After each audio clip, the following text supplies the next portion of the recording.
Telugu Desam party మహిళా అధ్యక్షురాలు అనితకు పగలే చుక్కలు కనిపిస్తున్నాయట. రాజకీయ నాయకుల్ని సాధారణంగా ప్రత్యర్థులు చికాకు పెడతారు. కానీ ఈ టీడీపీ నేతకు సొంత పార్టీ నేతలు, మిత్రపక్షం నేతలే చుక్కలు చూపిస్తున్నారు.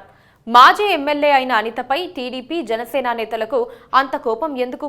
ఆమెకు టికెట్ ఇస్తే తామే ఓడిస్తామని సొంత పార్టీ నేతలే ఎందుకు హెచ్చరిస్తున్నారు? మరి టీడీపీ నాయకత్వం స్థానిక నేతల మాట వింటుందా, పెడచెవిన పెడుతుందా?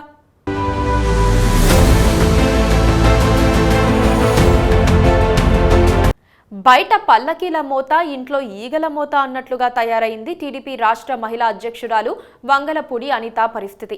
పార్టీ మహిళా విభాగం అధ్యక్షురాలినని గొప్పగా చెప్పుకొని తిరుగుతున్న అనిత పరిస్థితి సొంత నియోజకవర్గం పాయకరావుపేటలో మాత్రం రోజు రోజుకు దిగజారుతోంది. సొంత పార్టీలోనే కాదు, మిత్రపక్షమైన జనసేన నుంచి కూడా ఆమె పట్ల వ్యతిరేకత పెరుగుతోంది. పాయకరావుపేటలో అనిత నిర్వహించే ఏ కార్యక్రమానికి కూడా ఆమెను వ్యతిరేకిస్తోన్న టీడీపీ, జనసేన శ్రేణులు హాజరు కావటం లేదు. ఆమెను వ్యతిరేకిస్తున్న వారంతా వేరువేరుగా మీడియా సమావేశాలు పెట్టి అనితకు పాయకరావుపేట సీటు ఇవ్వొద్దంటూ టీడీపీ అధిష్టానానికి సృష్టీకరిస్తున్నారు. అనితకు సీటు ఇస్తే ఓడించి తీరతామని చంద్రబాబును బహిరంగంగానే హెచ్చరిస్తున్నారు. ఇటీవల జనసేన ప్రధాన కార్యదర్శి నాగబాబు పాయకరావుపేట పర్యటన సందర్భంగా ఈ విషయాన్ని ఆయన సమక్షంలోనే కుండబద్దలు కొట్టినట్లు చెప్పారు. అనితకు సీటు ఇవ్వవద్దని జనసేన నేతలు కూడా టీడీపీ అధిష్టానాన్ని హెచ్చరించారు. 2014 ఎన్నికల్లో అనిత పాయకరావుపేట నుంచి అసెంబ్లీకి ఎన్నికయ్యారు. నాటి ఎన్నికల్లో అసలు ఎక్కడా పోటీ చేయని జనసేన అనితకు మద్దతిచ్చింది. అప్పుడు తమ మద్దతుతో గెలిచి తిరిగి తమపైనే తప్పుడు కేసులు బనాయించిందని అనితపై మండిపడుతున్నారు. టీడీపీ అధికారంలో ఉందని జనసేన నేతల్ని నానా ఇబ్బందులు పెట్టిందని విమర్శిస్తున్నారు. అసలు ఈసారి టీడీపీకి కాకుండా తమకే పాయకరావుపేట సీటు కేటాయించాలని ఆ పార్టీ నియోజకవర్గ నేతలు డిమాండ్ చేస్తున్నారు. టీడీపీ నాయకులు కూడా అనిత వద్దు, టీడీపీ ముద్దు అంటూ నిరసన కార్యక్రమాలు చేపడుతున్నారు. పాయకరావుపేటలో టీడీపీ భ్రష్టు పట్టిపోవడానికి కారణం అనితేనని నిందిస్తున్నారు.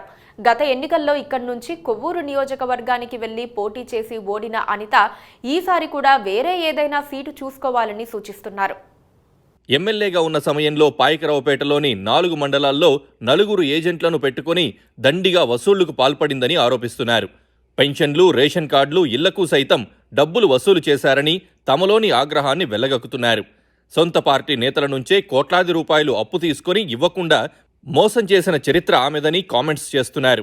టీడీపీ నేతల్ని, పార్టీని అన్ని విధాలా భ్రష్టు పట్టించిన అనితకు పాయకరావుపేట సీటు ఇస్తే తమ దారి తాము చూసుకుంటామని, అనితను ఓడిస్తామని శపథాలు చేస్తున్నారు. పార్టీలో తాముండాలో, అనితకే సీటు ఇస్తారో తేల్చుకోవాల్సింది చంద్రబాబేనని అక్కడి నేతలు స్పష్టం చేస్తున్నారు. ఇటు జనసేన, అటు టీడీపీ నేతల అసంతృప్తిని, అసమ్మతిని నిశితంగా గమనిస్తోన్న టీడీపీ అధినేత చంద్రబాబు నాయుడుకి ఏం చేయాలో పాలుపోవటం లేదు. గత ఎన్నికల్లో అనితను పాయకరావుపేట నుండి కాకుండా మరో నియోజకవర్గం నుంచి పోటీ చేయించారు. అప్పట్లోనే పాయకరావుపేటలో ఆమెపై వ్యతిరేకత ఉండటం వల్లనే ఆమెను ట్రాన్స్ఫర్ చేశారు. ఇప్పుడు అంతకు మించిన వ్యతిరేకత 2 పార్టీల శ్రేణుల నుండి వస్తూ ఉండటంతో అనితను మరో నియోజకవర్గానికి మారుస్తారా అన్న అనుమానాలు వ్యక్తమవుతున్నాయి.